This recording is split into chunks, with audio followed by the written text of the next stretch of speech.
هنا حبايبي هنعلق زينة رمضان في المطبخ. السلام عليكم ورحمة الله وبركاته. ازيكم حبايبي، عاملين ايه واخباركم ايه؟ احنا جينا بقى النهارده عشان نعلق ونعمل الزينة بتاعت رمضان في المطبخ. فهتشوفوا معانا بقى اللي هي العواميد النور والعواميد اللي هي الحاجات اللي بتتعلق، في حاجات جميلة هتتحط فهنحطها معاكم دلوقتي بقى حبايبي. بعد الآراء حطي الورق هنا، حطي الورق هنا، حطي الورق هنا. الحمد لله يعني رسينا على حل. وفي الورق المثلث ده هنسمره بقى هنا في زي ما انتم شايفين في الباب بتاع المطبخ. وبعد كده نعلق من هنا لحد الماسوره هناك هتشوفوها معانا، وبنجيبها من هنا لهنا. فهنسمر بقى ده هنا في الباب. طبعا لسه ما عملتش بقى تقول مش حاجه كده وتعمل رمضان خلاص معانا كام يوم، يومين باين صح؟ يوم بكره الرؤيه سمر. ايه رايك؟ جامد اهو. هاتي بقى الورق. هو ده بقى الورق اللي رسينا عليه هنعلقه زي ما انتم شايفينه، وصمرنا له المسمار في الباب. وبعد كده بقى هنربط ده هنا اهو زي ما انتم شايفينه كده. بس يبقى شكله ظريف قوي يعني. بصراحه الحاجات دي بتدي طابع لرمضان جميل، احساس كده يعني بالزينه وبالحاجات الحلوه دي قبل دخول رمضان، فبتحسسك بسعاده شويه. فهنروح نعلقها بقى في الجنب اللي هناك. هتشوفوا معايا حبايبي. هنكمل احنا ربطناها هناك من عند الباب، فجينا هنا بقى عشان نعملها زي ايه، مثلثه. صح، مثلثه مش كده؟ عايزين نعملها مثلثات. فهنحطها بقى هنا في الجنب ده عند الماسوره. هيطول ولا هنكمل واحد تاني؟ لا هيطول بس عايزه اطلع فوق شويه. ماشي. فهتشوفوا بقى شكله معايا يعني شكله حلو زي ما انتم شايفينه كده. شايفين شكله جميل يعني. حتى وانت داخله المطبخ كده تحسي بسعاده، ورمضان بقى حل علينا كده وعليكم كده بالخير يا رب. وهنا بقى حبايبي احنا عملناها زي ما انتم شايفينها كده. ربطناها في الباب وربطناها ورا هنا في الماسوره الغاز. فهنا هنعمل بقى اللي هي التانية المثلثه اللي عكسها. فهنحط بقى المسمار وندقه ونحطه هنا في الدولاب عشان نربط فيه التاني. فهنا حلو كده ولا هنا؟ ماشي. هنا كده ولا اخليها هنا في الورق هنا؟ لا جوه علشان يترفع اكتر. طبعا استمر بقى دي كده. بسم الله الرحمن الرحيم. احنا هنسمر هنا كده المسمار ده علشان نربط فيه برضو فرع تاني شبه ده كده، ونوديه الناحية التانية فنعمل اكس كده، نربط الاكس. خلاص. ربطناها عملنا المسمار هنربطها. هاتي بقى اربطها كده بالنص. بصي هنربطها بقى كده زي ما انتوا شايفين. هي بتبقى شكلها يعني ظريف حلو. هتبقى في الاخر مثلثه يعني، ده كده عكس ده. فهي كده نسحبها على هناك بقى. نوصلها هناك. خليكم معانا هتشوفوا بقى ايه اتربطت بقى حبايبي. ادينا عملناها كده زي حرف اكس كده، الورق اللي هو مكتوب عليه رمضان كريم. فتشوفوا بقى المنظر شكله جميل قوي يعني. حاجه بتوحي كده بقى، حاجه رمضانيه جميله. فكده ربطناه وخلصناه. وهتشوفوا بقى نعمل ايه دلوقتي بقى حبايبي. بعد ما خلصنا حرف الاكس اللي فوق فهنعمل بقى اللي هو الليد ده. وطبعا الليد ده نور جميل قوي، حتى لو طفيتي مثلا وبتاع بينور، بيخلي المطبخ برضه منور. فهنمشيه بقى ايه، هنمشيه ازاي بقى كده من هنا كده ولا من تحت؟ تحتيها كمان. تحت كمان هنا على دي. طبعا تحت هنا يبقى مش باين قوي صح؟ ممكن تحت كده. او ممكن نمشيه من تحت كده من تحت هنا. فهنا بقى هنبدأ نمشينه ونسمره، وبعدين هنوريكم عملنا حبايبي. علقناه ومشينا كده على الدواليب زي ما انتم شايفينه. انتوا كده مش هتشوفوه عشان هو ايه مطفي، بس هو باين برضه من تحت كده. وبعد كده طلعناه بص من الجنب، وبعد كده على فوق. فانا دلوقتي هشغله لكم وهتشوفوا شكله ايه. بسم الله الرحمن الرحيم. ايه رايكم؟ هو ده بقى شكله بعد ما اتعلق ونورناه. يعني حاجه يعني بسم الله ما شاء الله، حاجه جميله.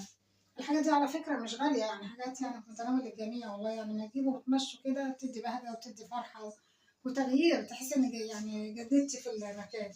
هطفي بقى النور وتشوفوا بقى شكله كده ايه لما النور اتطفى. ماشي على الدولاب من فوق ومن الجنب ومن تحت. ايه رايكم؟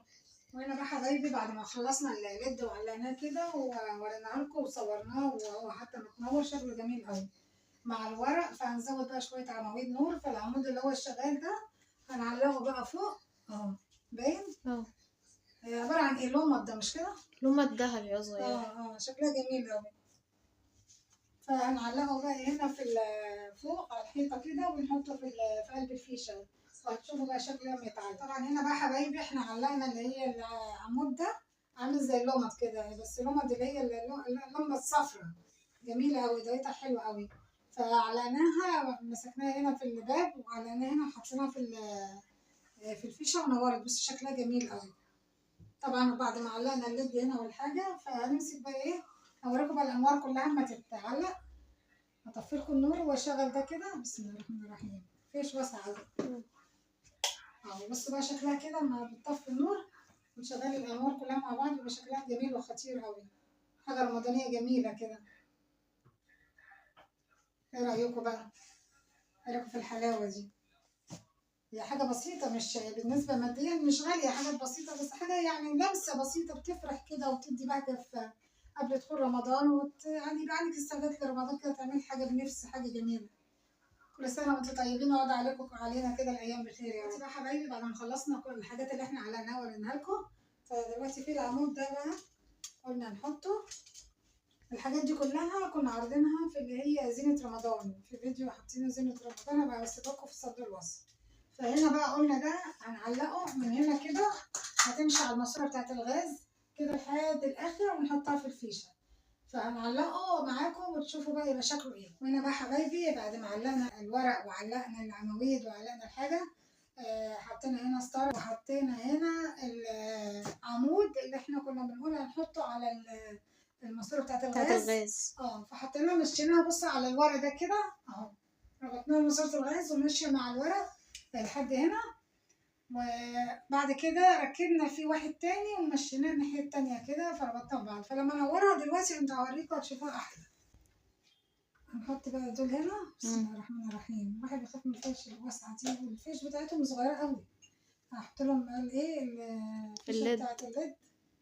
بسم الله الرحمن الرحيم اهي. شايفين؟ اهو كده. فهنا بقى الفراولة دي برضو علقناها، اللي هي شبه الفراولة دي علقناها اهي. بصوا ماشية ازاي كلها في الفيشة. وهنا الليد بقى ماشي تحت الدواليب اهو. بصوا ماشي ازاي كده كده لحد فوق ماشي. ولا هنا العمود ده اللي هو عامل زي العمود الاصفر، لونه اصفر، ده بيبقى غير الانواع دي ماشي. وهنا بقى ايه، ده العمود اللي كنا ماشي. بصوا ازاي كنا بنحطه في الماسورة بتاعت الغاز، قلنا كده يبقى شكله احلى. وصلنا فيه واحد تاني من ورا هنا وربطناه هناك اهو. ودي بقى ستارة كده بتاعت رمضان، حطيناها هنا على الشباك وكده اهو. هطفيلكم النور واوريلكم ايه شكله. فهنا بقى حبايبي رمضان اهو. بصوا باين على المطبخ، مطبخ رمضاني. ايه رأيكم؟ يعني حاجة بسيطة مبسطة، زي مثلا عندنا ما بنعمل أكلة نقول ده حاجة بسيطة مبسطة، حاجة جميلة بسيطة مفيهاش حاجة. فهنا اهي العواميد اهي. بصوا ماشية ازاي. العمود الأصفر ده جميل أوي، عامل زي بتاع الأفراح ماشي. بالعمود الملون اللي فوق شبكناه في غيري النور بتاعه من الصندوق ده. من ده؟ اللي هو اه تبع الليد؟ لا ده اللي هو اللي فوق. ده كده حلو ولا كده غيره حلو شوية؟ لا حلوة دي. بص التاني ده كده بطيء شوية. دي بطيئة كده، بطيء قوي كده. دي واقفة. كده احلى. دي حلوة. فكده اهو نورناها. السنة من فوق كده. بصوا شايفين شكله جميل. ننزل على هنا. تحت بقى ده الليد ده اهو. بصوا ماشي ازاي من تحت بيتي، يعني انوار خطيرة، انوار جميلة قوي. يعني ممكن من غير ما تولعي اللمبة الكبيرة نطبخ كده عليها هنا كده ماشي. وده اللي هي العمود اللي عامل زي بتاع الفراولة برضه، عايز بيتغير برضه. بيكون اسرع بيبقى احلى كده. بيدي السرعة، بتدي شكل جميل قوي. وهنا اللي فوق ده كده مع الورق. شكله بصراحة خطير أو جميل. رمضان بقى، رمضان سبحان الله بيبقى أيامه جميلة وأيامه حلوة. تحس كده وهو داخل كده حاجة يعني سعادة جميلة. ربنا يا رب يسعد الناس جميعا ويسعدنا كده يا رب. طبعا الفانوس ده حبايبي انتوا كنتوا شفتوه قبل كده. ده هنحط مثلا في أي حتة في المطبخ تديك روح رمضان. وده الفانوس الصغير ده طبعا ماشي. الحاجات دي بقى كنا جبناها عرضتها لكم في بداية رمضان للمطبخ. فدي الصواني دي والحاجة اللي احنا شايفينها دي. فطبعا احنا كنا مستنيين رمضان أول ما يجي عشان نرص الحاجة. فهنا طبعا هنحطها هنا زي ما انتوا شايفين كده